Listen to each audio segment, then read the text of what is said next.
Hello everyone, welcome back to Skybite Studios, and in this video we're going to be doing an unboxing and review of Transformers Earthrise Deluxe Class Cliffjumper. And right off the bat you can see him right here. This is what he looks like in the package. This is what's going to look like when you get him firsthand. And you can see the figure right here. One of the first things I noticed already is how little this figure is. I'm going to be bringing out another figure I have in the box. This is Wheeljack. I'll be doing an unboxing of him as well. You can see they're both deluxe class figures. However, Wheeljack does take up a lot more of the space inside the box, as you can see, compared to Cliffjumper, which is kind of unfortunate because you're paying the same amount, but you're going to get a lot less plastic compared to this one. But we'll see how the accessories play it out. We'll see how it like balances everything price-wise. But anyways, stay tuned for a review of this figure in the future. Back to Cliffjumper himself. You can see that's the front of the box. You can see the cutout where the figure is. You can see a little bit of the accessories there on the whole. You can see on the side, and then on the side here you can see the artwork for Cliffjumper right there. On the back you have the product images, and this side you have the typical artwork for the Earthrise line of figures. And then nothing too spectacular on the bottom or the top of the box. But anyways, let's get into the unboxing.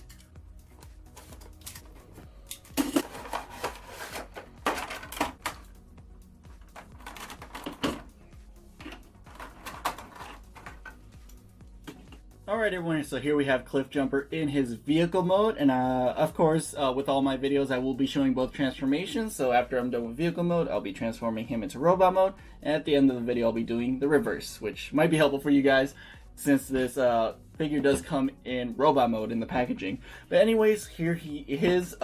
He is a really tiny guy. Here you can see I put the accessories on him in his kind of sled mode. Forgive me, G1 purist. I wasn't around yet in G1 times. I grew up, I'm a 90s kid, so I haven't seen all of the G1 cartoons. I've seen some, but not all, so I'm not really sure what this mode is particularly referencing. But it, dare I say, it looks kind of cute. But yeah, you can see here you have the accessories pieced all throughout him, so I'll be taking these off right now so we could do demonstrate how these can also come together. And this is how it's shown in the packaging, how you guys can combine these into one long gun. So you just peg these two guns like so. You could fold this one in half just like that, and there's a peg at the end of this that'll go into the back of these blasters. There you go. And then these pieces that were on the tires, they're just gonna go onto the side like this, creating kind of a V shape. And this one, it's a little tough to get in there. I kind of have it not the best or most secure way, but it's in there. Same with this side, and there you can see how unsecure it was. So just press that back in, and there you go. That's what it looks like in its kind of like as accessories put together gun mode, and you could peg that on the top of the car just like that if you choose to display him as such.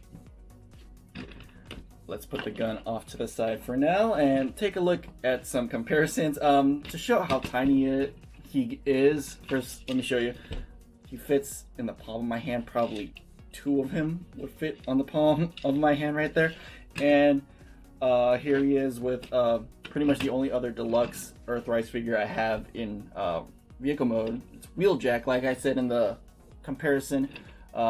They are the same price point. They are both deluxes, and this one is definitely a lot more plastic, compared to Cliffjumper here, which is a shame. And they try to make up for it with more accessories than Wheeljack. All he has is this little rocket launcher up here, and you can see the gun is almost as long, maybe even slightly longer when put together compared to the figure itself. There he is. You can see the size comparison there. And one more size comparison I want to make in this vehicle mode is that's a Happy Meal toy. This is an old Happy Meal toy that's Bumblebee, and you can see he's about the same size as a Happy Meal toy, which is not too far off from a Hot Wheels car. just to show how tiny it is. It's a little adorable little guy. But in terms of the color scheme, you can see that it is primarily red, and there is kind of like a dark kind of blue, translucent blue used for the windshield here. Not the back though, this is painted black. And there's a little bit of silver there on the tires, and a little bit of silver there on the front, and then a little black and silver there in the back. For the underside of the vehicle, it cleans up pretty well. You can't see much of the vehicle on the side. You do see a little bit of the hands poking out there of Cliffjumper, but it's nothing really too major. And then of course there's the Autobot symbol in the front. How can I miss that? That's like the first thing you probably see. But that's pretty much it for the vehicle mode. We're going to get into the transformation here. Now, as some of you guys may know, this is a parts former. This whole back section here, that is the first step. You have to take it completely off. There is no way of transforming this figure with this on, which is not too much of a biggie for me personally, but I know it could bother some people. But you know, the G1 toys were great. I have a couple of them, and a lot of them are parts forming, so you can't really hate on it too much. You could just consider it as going back to their roots. But anyways, you separate that, just plugs into the fists right here of Cliffjumper via these two posts, and then to prep it for robot mode, there's this black peg in here that you just kind of have to wedge out with your fingernails, and there you go. Get that into position, and you're gonna put that off to the side. Now with the vehicle mode here, the transformation is pretty straightforward, but I like it. There's some clever spots in it. First you want to do, and there a tire pops out. First part, what you're gonna want to do is pretty much split up the whole vehicle mode. So you're just gonna loosen everything out so it becomes a little bit easier. There you go. So it becomes a little bit of a mess, but it's nothing too tricky. There's some clearance that you're gonna have to deal with, which is you're gonna bring this section down, which is the legs, and you're gonna have to bring them under this section, which is the back, and which will become the arms. So this whole section will come down. I don't know how well you guys can see that, but there you go. This, just get the arms out of the way. This will come down just like that. That'll become the waist, and then you're gonna flip the whole thing around, just like so. That way the legs will be facing the same way as the top of the car here. So now the first thing we're probably going to get going is the legs. So flip under here, we're going to flip the tire inward like that. Then the front part of the car, we're going to hinge that way. And then what was the door of the car is going to go over the tire just like that. Same thing for this. You're going to flip the tire inside. You're going to flip this portion of the car forward like that. And then the door section will flip over the tire, and there you have the legs pretty much done of Cliffjumper. And then the top section, you just pop that open, put this part of the hood inside and seal that back up. That reveals the head. These sections you just kind of soft click into place right there, and then all you pretty much need to do is get the arms all situated. Just pop that back in, and there you have Cliffjumper pretty much in his robot mode.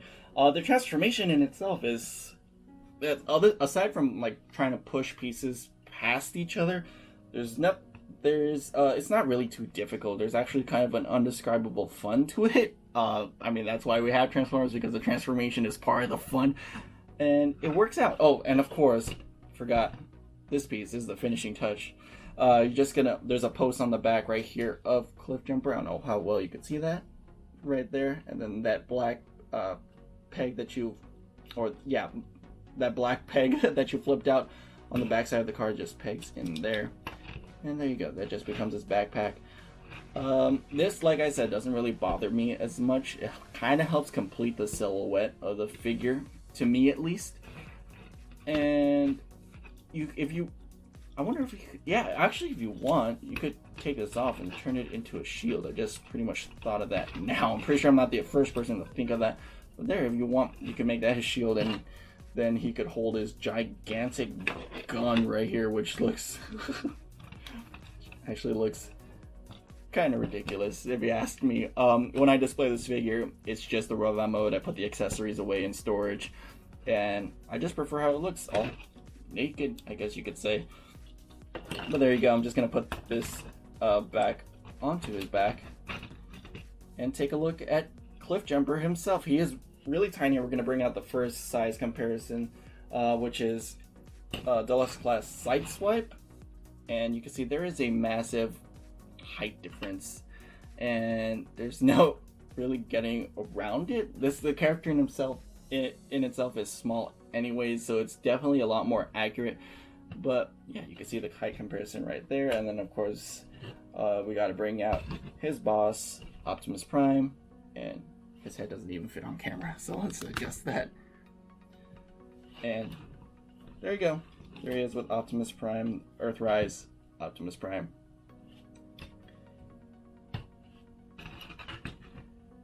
Now in terms of the articulation, it's pretty good. So he could go past a T-pose there, going upwards on the shoulders, of course, 360 because it is a ball joint. The elbow does do a 90 degrees there, and it does do 90 degrees backwards if you so choose. There's a wrist swivel right here. The head is, yeah, it's capable of going 360 degrees. It is on a tight, I don't think it's a ball joint, I believe it's a swivel hinge in there. There is waist articulation, but I'm pretty sure that's just because it was required for the transformation. The legs go out that far, then they go back this far, they go forward all the way to the front, right there, and then the knees have just about 90 degrees right there. And from what I remember, yeah, there is ankle articulation, so you can pivot it that far if you so choose. And there isn't an ankle rocker, it's just the knee joint right there. But anyways, let's take a look at that head sculpt up close. So you can see he does have that silver on his face and the blue for the eyes and the primary red that's used all over his body right there. There's no light piping or anything on that, it's just painted for the eyes. And then take a look at all the detail. It's primarily on his arms. You're not going to find much detail on like the chest section because it is just the top of the car, so it's primarily plain. But there is some good sculpted detail, as you can see in the legs, if you can see it through the black coloring right there. And then on the back, I guess you could count that as one big backpack of kibble, but you can see the details continue along the back as well of the figure. But anyways, my overall thoughts on this figure, it's a cute little guy. It's unfortunate that you have to pay deluxe prices now because the scout classes don't exist, but I believe if the scout class figures were still around, this would definitely be there. And of course, we're going to be expecting a Bumblebee repaint of this guy. So it's clever that Hasbro is letting out the lesser popular of the repaints, which is Cliffjumper. So us collectors will buy him first, and then when Bumblebee comes out, we're gonna buy him again because like that's what we're getting the mold for. It's for Bumblebee, really. But it works. The marketing strategy works. That's pretty much it for the robot mode. There's not much to it. We're gonna start transforming him back into vehicle mode. So first things first, we're gonna take off the backpack right there. Put that off to the side. Actually, while we're here, go ahead and fold that peg back inside. Get that prepped for later. Now for Cliffjumper here, so we're gonna get started on. Let's get started on the torso section. So we're gonna, we're gonna separate the arms right here. Open this section up. Bring that hood section of the car over his face. Close that back in, and then we're just gonna kind of get the arms out of the way, so we could start working on the legs. So we'll flip him on his back like that. So we're gonna open these sections that were covering the tires. Then rotate all of this up there and then bring the tires into place off to the side. Same thing with this side. We're going to open this section of the car, swivel all of this, and then bring the tire out to the side. And that's going to be good just like that. They'll be pegging together in just a bit. Next, we're going to rotate this entire waist section. Just like that. And then now it's the clearance issue part of the transformation. This part is going to go through while the arms are going to go back past it. Then once we get to this point, we're gonna bend the elbows. Oh, let me show you guys. I'm gonna bend the elbows just like that, so we're gonna be bending them backwards essentially. The primary goal here is to get the holes for the fist to point upwards. That way you have something for this to peg into for later on. So right now it's just a matter of lining everything, make sure everything's tabbed into place. Alright. And there you go. That's actually the easiest time I've had to tab everything together. And the final step is to put this back in here. So like I said, it just pegs into the fist right here and just clicks all into place. And there you go. Just a little bit of cleanup. And then put the gun back in however configuration you so choose. And there you have Deluxe Class Earthrise Cliffjumper back in its vehicle mode. And do I recommend this figure? I don't think it's one of those priority figures unless you're a big Cliffjumper fan. I would suggest waiting for the Bumblebee repaint of this. I think because it's a popular character, if you had to choose between one of them, probably it'd be better to go with Bumblebee.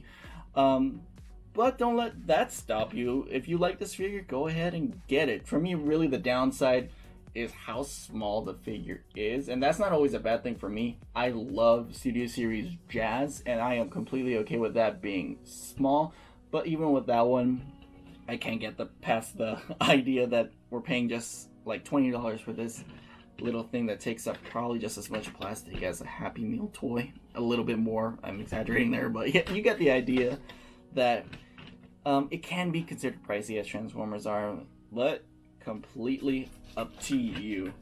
And that's pretty much it for this review. If you liked it, please hit that like button, subscribe for future content from this channel, and see you guys later. Thanks for watching.